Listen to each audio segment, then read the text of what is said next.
আছে, আসলে না সবার নিজের একটা প্রমাণটা থাকে।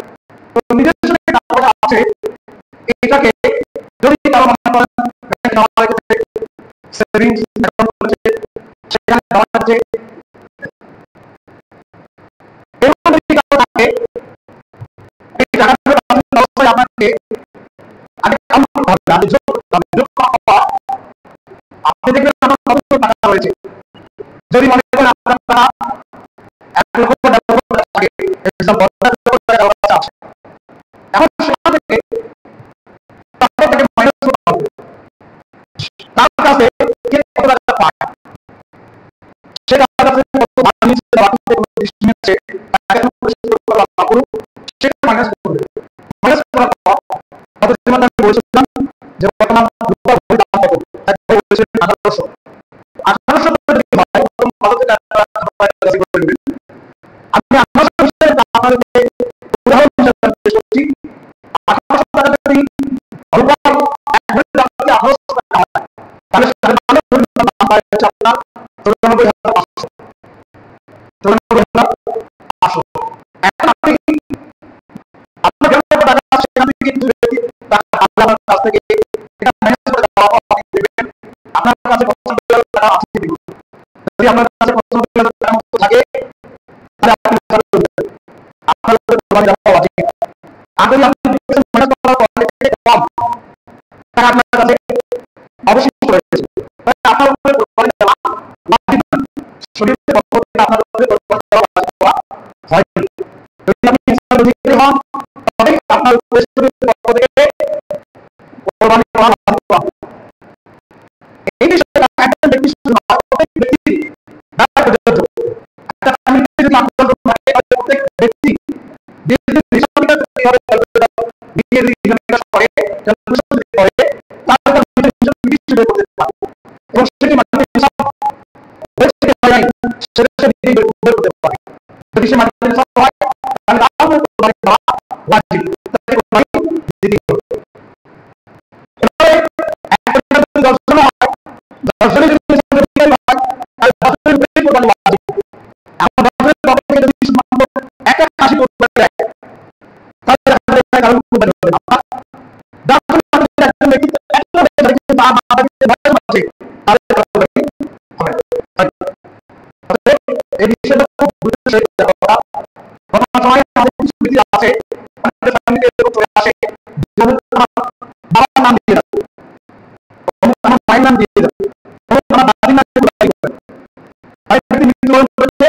কিন্তু তাদের নাম দিয়ে দেওয়া হয়। আমি যদি যিনি মারা গিয়েছেন তার জন্য জরুরি নয়। আগে বিশেষ করে দেখতে হবে যে ব্যক্তি রিসার্চ করবেন যে মালিকের আমি তাকে জরুরি, একটা হচ্ছে তার উপরে জরুরি, আর হচ্ছে তার উপরে জরুরি না, দিতে হয়ে যাবে কিন্তু জরুরি না। ব্যক্তির পক্ষ থেকে দিনে আদায় হয়ে যাবে কিন্তু তার উপর আমি নয়। ব্যক্তি যখন মারা যায় তখন কিন্তু সম্পত্তির মালিক আর মৃত্যু ব্যক্তি থাকে, এটা কথা বলে না।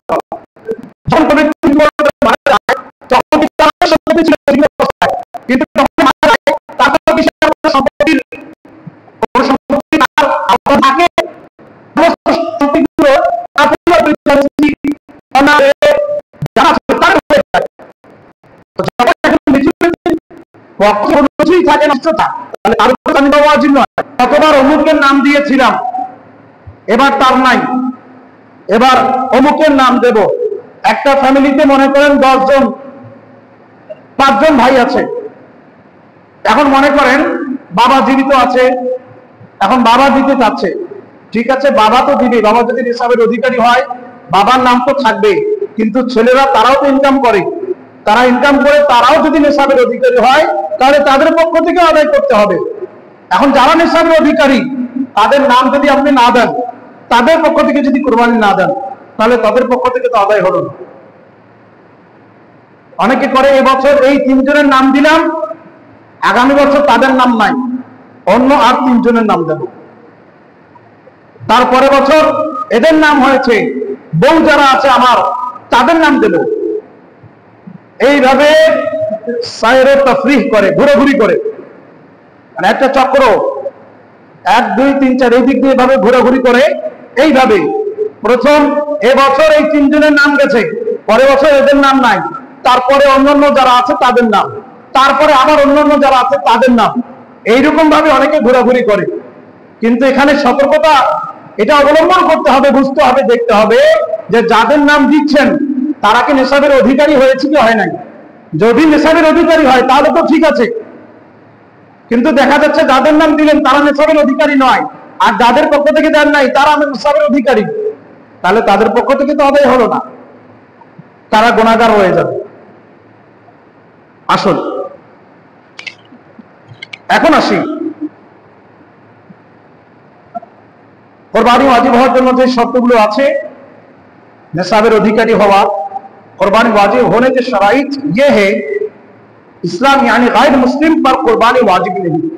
मुसलमान হওয়া कुर्बानी কাদের উপর ওয়াজিব, ভালো করে শুনুন।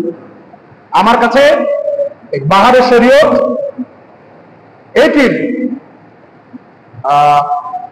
15তম খণ্ডের 332 পৃষ্ঠা থেকে আমি আলোচনা করছি। मसला नंबर 3, कुर्बानी वाजिब होने के लिए शराइत ये है इस्लाम यानी गैर मुस्लिम पर कुर्बानी वाजिब नहीं। মানে মুসলমানের উপর কুরবানি ওয়াজিব, গैर মুসলিম যারা মুসলমান নয় তাদের উপরে কুরবানি ওয়াজিব নয়। नंबर 2, इकामत यानी मुकीम होना। मुकीम মানে যিনি মুসাফির নয়, মুকিম নিজের এলাকায় আছে, এরিয়ায় আছে, যে জায়গায় আছে, मुकीम হওয়া, মুসাফির না হওয়া। মুসাফির पर वाजिब नहीं। মুসাফির যারা এক জায়গায় যাচ্ছে, কোনদিনও কম থাকার নিয়ত করেছে, তো সেই ব্যক্তির উপরে কুরবানি ওয়াজিব নয়। कांगरी यानी माली के निसाब होना। यहां मालदारी से मुराद वही है जिससे सदकाए फित्र वाजिब होता है, वो मुराद नहीं जिससे ज़कात वाजिब होती है। একটা আছে সদকায়ে ফিত্র ওয়াজিব হওয়া। সদকায়ে ফিত্র যেটা ওয়াজিব হয় সেটা হচ্ছে ব্যক্তির টাকা পয়সা এগুলো যদিও না থাকে কিন্তু অন্যান্য জিনিসপত্র যদি থাকে, যেমন মনে করেন পরনের কাপড় আছে, এটা 2 সেট একটা মানুষের জন্য জরুরত, কিন্তু এর ব্যতিরেকে আরো অনেকগুলো সেট আছে। দেখা যায় এক একজনের কাপড় চোপড় 10-12 সেট থাকে, তাহলে তার তো 2টা সেট শুধুমাত্র জরুরতের মধ্যে আছে, আর বাকি যেগুলো সেগুলো জরুরতের মধ্যে নাই। এইগুলো টাকা পয়সা কাউন্ট করে যদি নিসাবের অধিকারী হয়, নিসাব মোতাবেক টাকা পয়সা হয়, তবু তার উপরে কুরবানি ওয়াজিব হয়, তো তার উপর সদকায়ে ফিত্র ওয়াজিব হয়। কিন্তু এটা এখানে নয়, এখানে হচ্ছে কি जिससे जाकात वाजिब होती है। जाकात वाजिब হওয়ার জন্য যে শর্ত, অর্থাৎ 7.5 তোলা স্বর্ণ অথবা 52.5 ভরি রূপা এই যদি পরিমাণ যদি থাকে, অথবা উভয় যে কোনো একটার মিকদার মোতাবেক যদি টাকা পয়সা থাকে, তাহলে সেটা হচ্ছে তার জন্য जाकात वाजिब হয়। যার উপর जाकात वाजिब এখানে সেটা নেওয়া হয়েছে। हुर्रियत यानी आजाद होना। जो आजाद ना हुआ उस पर कुर्बानी वाजिब नहीं। আগের যুগে গোলাম ছিল, কি ছিল? গোলাম, অনেকের খরিদ্দারি গোলাম ছিল, তো গোলামদের উপরে কুরবানি वाजिब নয়। हुर्रियत यानी आजाद होना, जो आजाद ना हो उस पर कुर्बानी वाजिब नहीं। जो आजाद नয় তার উপরে कुर्बानी वाजिब নয়। গোলাম के पास माल ही नहीं, लिहाजा इबादत मालिया उस पर वाजिब नहीं। मर्द होना इसके लिए शराइत नहीं। একটু আগে যেটা বলছিলাম, অনেকে হয়তো এমন মনে করে যে পুরুষের উপরে শুধু কুরবানি ওয়াজিব, মহিলাদের উপরে নয়, এমনটা নয়। मर्द होना इसके लिए शराइत नहीं, औरतों पर वाजिब होती है। महिला যারা আছে তাদের উপরেও কুরবানি वाजिब होती है। जिस तरह मर्दों पर वाजिब होती है, इसके लिए बुलूग शर्त है या नहीं, इसमें इख्तिलाफ है। और नाबालिग पर वाजिब है तो आया खुद उसके माल से कुर्बानी की जाएगी और उसका बाप अपने माल से कुर्बानी करेगा। ज़ाहिरुल रुया यह है कि ना खुद नाबालिग पर वाजिब है और ना उसकी तरफ से उसके बाप पर वाजिब है और इसी पर फतवा है। नाबालिगের উপরে ওয়াজিব নয়, এই ব্যাপারে আর কি এখানে বিষয় কিছু ইখতিলাফ হয়েছে। বিশেষ করে দুরুল মুখতার वगैरह এর মধ্যে যেটা বলা হয়েছে, শেষ কথা এটাই বলা হয়েছে যে नाबालिग पर वाजिब है और ना उसकी तरफ से उसके बाप पर वाजिब है और इसी पर फतवा है। नाबालिग যারা আছে তার উপরে কুরবানি ওয়াজিব নয়, এর ভিতরে ইখতিলাফ আছে। তবে আমরা মালিককে খেয়াল করব, দেখব मुसाफिर पर अगरचे वाजिब नहीं मगर नफल के तौर पर करे तो कर सकता है। मुसाफिरेर উপরে যদিও বা কুরবানি ওয়াজিব নয়, কিন্তু যদি করতে চায় তাহলে নফল আদায় হয়ে যাবে। কি হবে? नफल हो जाए, मगर नफल की तौर पर करे तो कर सकता है। नफल हिसाबे यदि क्यों करते चाय ताहले तार आदाय हो जाए, सवाब पाएगा। हज करने वाले जो मुसाफिर हो उन पर कुर्बानी वाजिब नहीं। जरा हज करते जाए तादेर ব্যাপারে বলা হয়েছে हज करने वाले जो मुसाफिर हो उन पर कुर्बानी वाजिब नहीं और मुकीम हो तो वाजिब है। जरा ওখানকার অধিবাসী তাদের উপরে वाजिब। जैसा कि मक्का के रहने वाले हज करे तो चूंकि ये मुसाफिर नहीं उन पर वाजिब होगी। এটাও দুরুল মুখতার और উদ্দুল মুখতারের মধ্যেও হয়েছে। তারপরে বলা হচ্ছে शराइत का पूरे वक्त में पाया जाना जरूरी है। शराइत पूरे वक्त में पाया जाना जरूरी है। वक्त समय যেটা নির্ধারণ করা হয়েছে সেই সময়ের মধ্যে এটা পেতে হবে। সময়ের মধ্যে যদি পাওয়া যায় তখন कुर्बानी वाजिब। बल्कि कुर्बानी के लिए जो वक्त मुकर्रर है उसके किसी हिस्सा में शराइत का पाया जाना वजूब के लिए काफी है। माने যেই সময়টা আছে সময়টা কোথায় কতটুকু 10, 11, 12, 10ই জিলহজ, 11ই জিলহজ এবং 12ই জিলহজ, এই 3 দিন, যেই 3 দিনকে বলা হয় ইয়ামুন নাহার, এই 3 দিনের মধ্যে যদি কারো শরাइत পাওয়া যায়, শর্তগুলো যদি পাওয়া যায় তাহলে তখন তার উপরে वाजिब। मसलन एक शख्स इब्तिदाई वक्त में कुर्बानी में काफी था, फिर मुसलमान हो गया और अभी कुर्बानी का वक्त बाकी है, उस पर कुर्बानी वाजिब है। क्यों आगे एमन छिलो जे কাফির ছিল কিন্তু মুসলমান যখন হয়ে গেল, মুসলমান হওয়ার পর এই সময়টা তার আসলো, সে মালিকের নেসাব আছে, নেসাবের অধিকারী, তখন তার উপরে কুরবানি वाजिब है जबकि दूसरे शराइत भी पाए जाए। इसी तरह अगर गुलाम था और आजाद हो गया उसके लिए भी यही हुक्म है। কোন ব্যক্তি গোলাম ছিল কিন্তু সে আজাদ হয়ে গেল, আজাদ যখন করে দিল তারপর মনে করেন এই সময়টা সে পেল, এই 3 দিন সে পেল, এখন তার কাছে টাকা পয়সা আছে, সে নিসাবের অধিকারী, তখন তার উপরে কুরবানি वाजिब হবে। यूं ही अव्वल वक्त में मुसाफिर था और असनाए वक्त में मुकीम हो गया, उस पर भी कुर्बानी वाजिब हो गई। প্রথমে মুসাফির ছিল কিন্তু दूसरे वक्त में দ্বিতীয় সময় সে কি হয়ে গেল, মুকিম হয়ে গেল। তো মুকিম যদি হয়ে যায় তাহলে তার উপরে কুরবানি वाजिब, সে যদি নিসাবের অধিকারী হয়। या फकीर था और वक्त के अंदर मालदार हो गया, उस पर भी कुर्बानी वाजिब है। আগে ফকির ছিল কিন্তু তার কাছে এমন পরিমাণ টাকা পয়সা চলে আসলো এই 3 দিনের মধ্যে যে সে গনি হয়ে গেল, মালিকের নিসাব হয়ে গেল, তখন তার উপরে কুরবানি वाजिब হয়ে যাবে। তাহলে এখানে কুরবানি কার উপরে वाजिब কার উপরে वाजिब নয় এই ব্যাপারে আমরা আলোচনা শ্রবণ করছিলাম। এখন আসি, অনেকে হয়তো মনে করেন যে কুরবানির সময় কুরবানি না করে অন্য কিছু করলে কি হবে কি হবে না। कुर्बानी के वक्त में कुर्बानी करना ही लाजिम है, कोई दूसरी चीज उसके कायम मकाम नहीं हो सकती। कुर्बानिर समय कुर्बानिर যে নির্দিষ্ট যেই পশুগুলোর কথা বলা হয়েছে সেগুলো দ্বারাই কুরবানি হবে, এর ব্যতিরেকে অন্য দ্বারা কুরবানি হবে না। যেমন মনে করেন কেউ বলতেছে আমি কি বলে মুরগি বা মুরগা আমি কুরবানি করতেছি, এটা হবে না। অনেকে কিছু এরকম ইয়ারকি মশারা করে করে আমি যাই হোক আমার ওটা না, তাতে কি আমি তো কমপক্ষে মুরগা দিচ্ছি, আমি মুরগা কুরবানি করতেছি, মুরগি কুরবানি করতেছি, এটা ওর স্থলাভিষিক্ত হবে না। कुर्बानी के वक्त में कुर्बानी करना ही लाजिम है, कोई दूसरी चीज उसके कायम मकाम नहीं और बराबर नहीं हो सकती। मसलन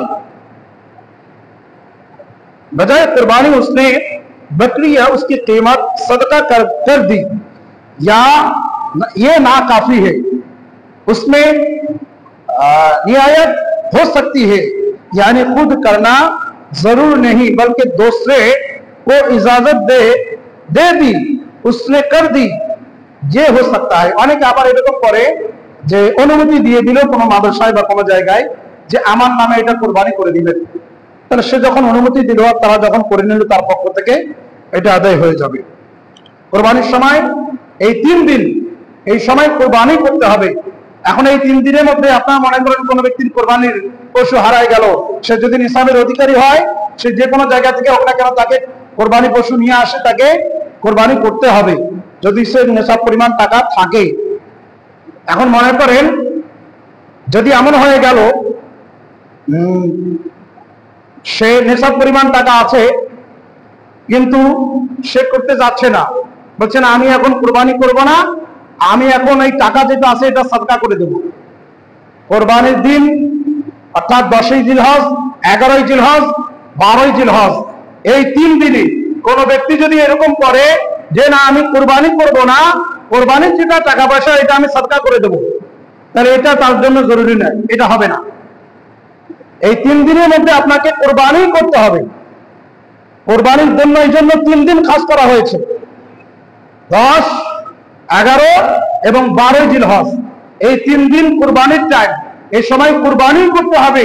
আপনি কুরবানি বাদ দিয়ে যদি আপনি কি করেন, বলেন আমি কুরবানি করব না, কুরবানির যেটা টাকা পয়সা হয় এটা আমি সদকা করে দিলাম, দান করে দিলাম, এটা আপনার আদায় হবে না।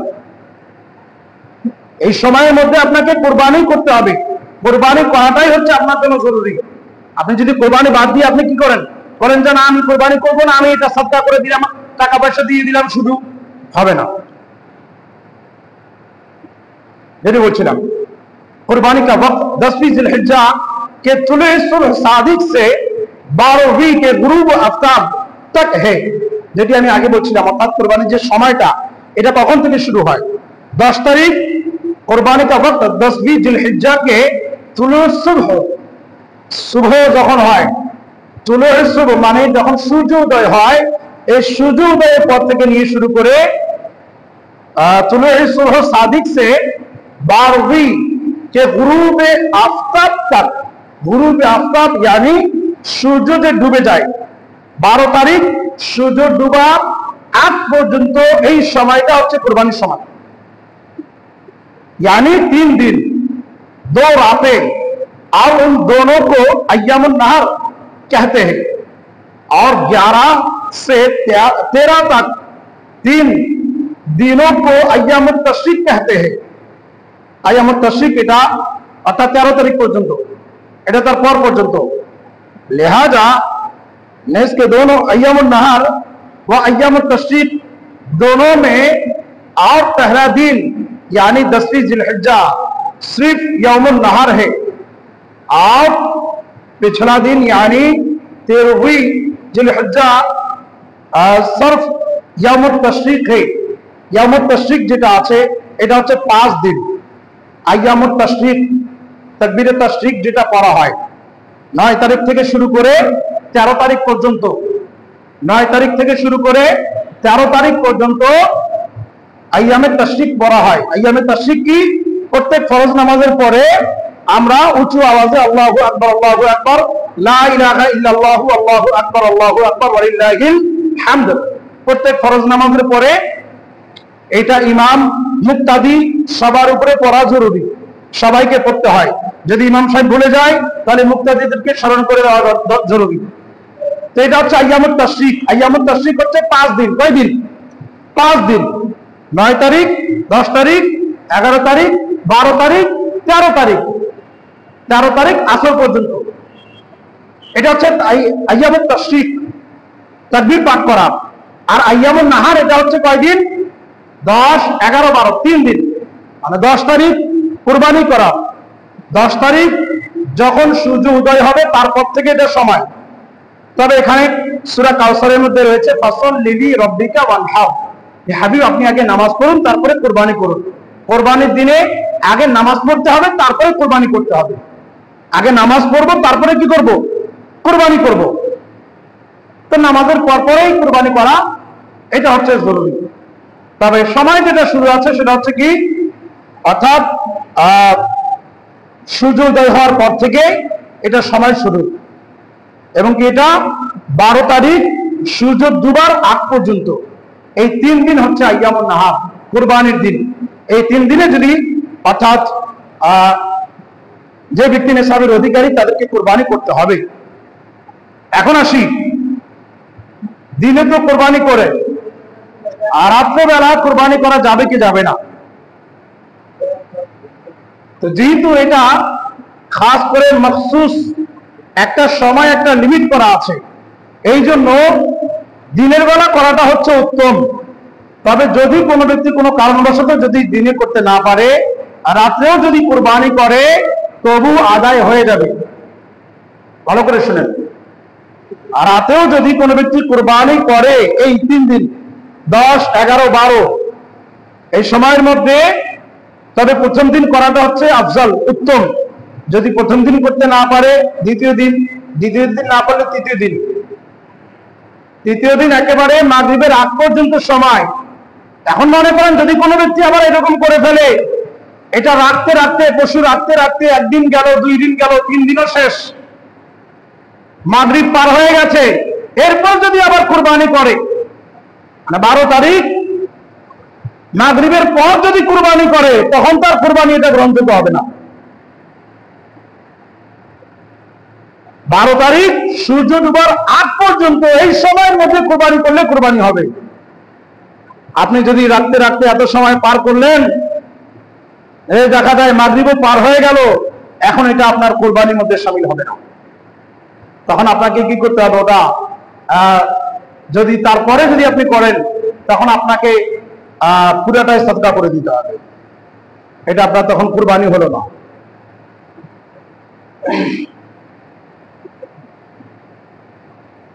10वीं के बाद की दोनों रातें अय्यामुन नहर में दाखिल है, उनमें भी कुर्बानी हो सकती है, मगर रात में ज़बह करना मकरूह है। রাত্রে বেলা জবাহ করা যদিও বা মাকরুহ আছে, কিন্তু যদি কোনো কারণবশত এরকম হয়ে যায় দিনের বেলা করতে পারলো না, সময় চলে যাচ্ছে, তবে রাত্রে বেলাও করতে পারে, একটু মাকরুহ হবে, তবে কুরবানি হয়ে যাবে। এখন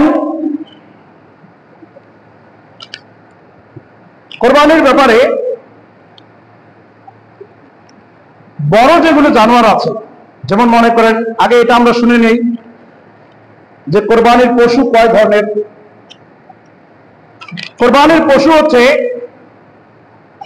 3 किस्म, 3 ধরনের। कुर्बानी के जानवर 3 किस्म है। नंबर 1 ऊंट, नंबर 2 गाय, नंबर 3 बकरी। প্রথমত একটা ভাগ, সেটা হচ্ছে উট। উটের মধ্যে মনে করেন উট আসবে, উটনি আসবে, তার নয় যত আছে সেটা চলে আসবে। তারপরে গাই, গাই বলতে কি গরু, গাভী, এর মধ্যে যেগুলো আছে সেটা সব এর মধ্যে শামিল। नंबर 3 बकरी, हर किस्म में उसके जितनी नौआए हैं सब दाखिल है। नारा या मादा, खासी, नार, नर नारी, पुरुष स्त्रीलिंग सब एर मध्य शामिल हो जाते। और गैर खासी सब का एक हुक्म है, यानी सब के कुर्बानी हो सकती है। অনেকে গায়ের খাসি মানে এটাকে কি বলে, বাংলায় কি বলে? গায়ের খাসি মানে যেটা আর কি ইয়া করা হয় না, জি পাঠা, পাঠা অনেকে বলে না। একটা হচ্ছে খাসি, খাসি যাকে আমরা কি আমাদের ভাষায় ওটাই মনে করি, যেটার অর্থাৎ বিচি বের করে দেওয়া হয়েছে, অন্ডকোষ বের করে দেওয়া হয়েছে, সেটা হচ্ছে খাসি। আর যেটার অন্ডকোষ বের করা হয় না, ভালো করে শুনেন, খুব গভীর মশলা, অনেকের অন্ডকোষ বের করা থাকে, যেটা বের করা হয় সেটাকে আমরা খাসি বলি, তাই না? আর যেটার অন্ডকোষ বের করা হয় না সেটাকে আমরা পাঠা বলি, অর্থাৎ গায়ের খাসি। এখানে বলা হচ্ছে কি আর গায়ের খাসি सबका एक हुक्म है, यानी सबकी कुर्बानी हो सकती है, এটারও কুরবানি হয়ে যাবে। খাসি এবং গায়ের খাসি এটারও কুরবানি हो सकती है। ভেস গায়ে में शुमार है, ভেস যাকে আমরা বলি মহিষ নাকি, যাকে আমরা মহিষ বলি, এই মহিষ এটা গায়ের মধ্যে শামিল, उसकी भी कुर्बानी हो सकती है। भेड़ा दुम्बा बकरी में दाखिल है, भेड़ा दुम्बा এগুলো বকরি এর মধ্যে শামিল আছে, उनके भी कुर्बानी हो सकती है, तारो कुर्बानी हो जावे। वहशी जानवर जैसे नील गाय, नील गाय वहशी जानवर जिसे नील गाय और हरण, उनकी कुर्बानी नहीं हो सकती। नील गाय एवं हरिण उनकी कुर्बानी नहीं हो सकती। वहशी और घर वालों जानवर से मिलकर बच्चा पैदा हुआ, मसलन हरण और बकरी से, उनमें मां का एतबार है, यानी उस बच्चा की मां बकरी है तो जायज है, और बकरे और हरणी से पैदा है तो नाजायज है। যাই হোক, সময় যেহেতু অনেক হয়ে গিয়েছে সেদিকে আর আমি আলোচনা বাড়াতে চাচ্ছি না, শেষ কথা এটাই বলতে চাচ্ছি। আরেকটি মাসলা বলি, তা হচ্ছে যে কুরবানির বিশেষ করে যাদের উপরে ওয়াজিব, আমাদের সমাজে বিশেষ করে একটা কথা অনেকে বলে যে কুরবানি 7 ভাগে করা যাবে না। তো 7 ভাগে করা যাবে না এটা কোনো কথা নয়। অর্থাৎ যদি গাই থাকে, গাই বা উট এগুলো বড় যেগুলো আর কি পশু জানোয়ার, সেগুলোর মধ্যে 7 জন পর্যন্ত শিরকত করতে পারবে, 7 জন পর্যন্ত ওখানে শিরকত করতে পারবে, অর্থাৎ 7টা অংশ 7টা ভাগ 7 জনের পক্ষ থেকে দেওয়া যাবে, কোনো প্রকার অসুবিধা নাই। 7 জন এখানে অংশগ্রহণ করতে পারবে। আল্লাহ পাক রব্বুল আলামিনের কাছে আমাদের যা কিছু আমরা শুনলাম সকলকে বুঝার আমল করার তৌফিক দান করুন। আমিন। ওয়া আখিরু দাওয়ানা আলহামদুলিল্লাহ।